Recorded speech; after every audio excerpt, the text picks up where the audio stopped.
আসসালামু আলাইকুম, সবাইকে স্বাগত জানাচ্ছি আরও একটি নতুন রেসিপি দেখার জন্য। বিয়েবাড়ির বাবুর্চির রেসিপিতে আজকে আপনাদের সাথে শেয়ার করব খুবই সাধারণ আর সহজভাবে গরুর মাংসের ভুনা। এটা সাধারণ ও সহজ হলেও রান্নায় কিন্তু কিছু অথেন্টিসিটি আছে, আর এর কালার, টেক্সচার, টেস্ট সব কিছু পারফেক্ট করতে হলে রেসিপিটি আপনারা হুবহু ফলো করবেন। যারা নতুন রাঁধুনি বা ব্যাচেলার আছেন তারাও কিন্তু পারফেক্টলি এই গরু মাংসটা রান্না করতে পারেন। কথা না বাড়িয়ে তাহলে চলুন মূল রেসিপিতে।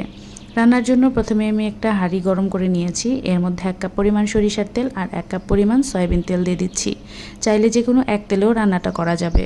এরপর কিছু গোটা গরম মশলা দিয়ে দিচ্ছি। এরপর এখানে দিয়ে দিচ্ছি 2 টেবিল চামচ পরিমাণ হলুদ গুঁড়া। আপনার হলুদের কালার কেমন হয় তাই বুঝে এটা কমিয়ে বা বাড়িয়ে দিতে পারেন। এরপর দিয়ে দিচ্ছি 2 টেবিল চামচ পরিমাণ মরিচের গুঁড়া। ধনিয়া গুঁড়া দিয়ে দিচ্ছি 1.5 চা চামচ পরিমাণ। এরপর দিয়ে দিচ্ছি 1 টেবিল চামচ পরিমাণ লবণ, সেই সাথে দিয়ে দিচ্ছি 250 গ্রামের মতো আদা রসুন বাটা। এরপর দিয়ে দিচ্ছি 1 চামচ পরিমাণ গরম মশলার গুঁড়া, এটা কিন্তু ভাজা গরম মশলার গুঁড়া। এখন সব কিছুকে খুব ভালোভাবে মিশিয়ে নিতে হবে। এরপর দিয়ে দিচ্ছি গরুর মাংস। এখানে আমি 2.5 কেজি পরিমাণ গরুর মাংস ব্যবহার করেছি, আর মাংসটা আমি একটু গরম পানি দিয়ে ধুয়ে নিয়েছি, কারণ এটা ফ্রিজে ছিল বেশ কিছুদিন আগের মাংস। আর আপনাদের কাছে যদি ফ্রেশ মাংস থাকে তাহলে সেটা কিন্তু গরম পানি দিয়ে ধোয়ার প্রয়োজন নেই, নর্মাল পানি দিয়ে ধুয়ে নিলেই হবে। এখন সব কিছুকে মাংসের সাথে খুব ভালোভাবে মিশিয়ে দিয়েছি। এরপর এখানে 1.5 কাপ পরিমাণ একটু বড় করে কাটা পেঁয়াজ দিয়ে আমি ঢেকে রান্না করে নিব লো আছে 5 থেকে 7 মিনিটের জন্য। এতেই কিন্তু মাংস থেকে পানি বের হতে শুরু হয়েছে। এ পর্যায়ে চুলার আঁচটা কিন্তু বাড়ানো যাবে না, কারণ মশলাটা কিন্তু খুব ঘন পর্যায়ে আছে, নিচে লেগে যেতে পারে। আমি নিচ থেকে নেড়ে সব ভালো মতো মিশিয়ে দিয়ে ঢেকে রান্না করে নিব 20 থেকে 25 মিনিটের মতো। এই সময়টুকুতে কিন্তু মাংস থেকে বেশ খানিকটা পানি বের হয়েছে। এখন এখানে কিছু লবঙ্গ দিয়ে দিচ্ছি। লবঙ্গ দিলে মাংসের এক্সট্রা যে স্মেল থাকে সেটা কমে যায়। সব কিছুকে আরও একবার উপর নিচ করে ভালো মতো নেড়ে দিয়েছি। এরপর ঢেকে রান্না করে নিব পানিটা একদম শুকিয়ে যাওয়া পর্যন্ত, চুলার আঁচটা মিডিয়ামে রেখে। পানিটা শুকিয়ে গেলে এর মধ্যে আমি কিছু আস্ত রসুন দিয়ে দিচ্ছি।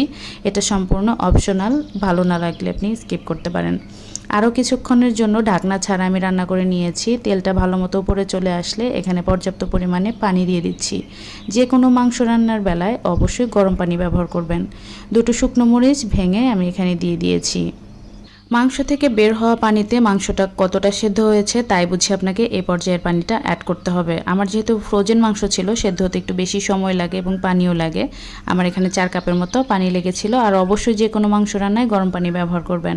ঝোলটা একটু ঘন হয়ে গেলে এর মধ্যে আমি কিছুটা ভাজা গরম মশলার গুঁড়া দিয়ে নেড়ে চুলা অফ করে ঢেকে রেখেছিলাম চুলার মধ্যে 5 মিনিট। মাংসটা খুব ভালো মতো সেট হয়ে গিয়েছে। এখন আমি চুলা থেকে এটাকে নামিয়ে সার্ভ করে দিচ্ছি।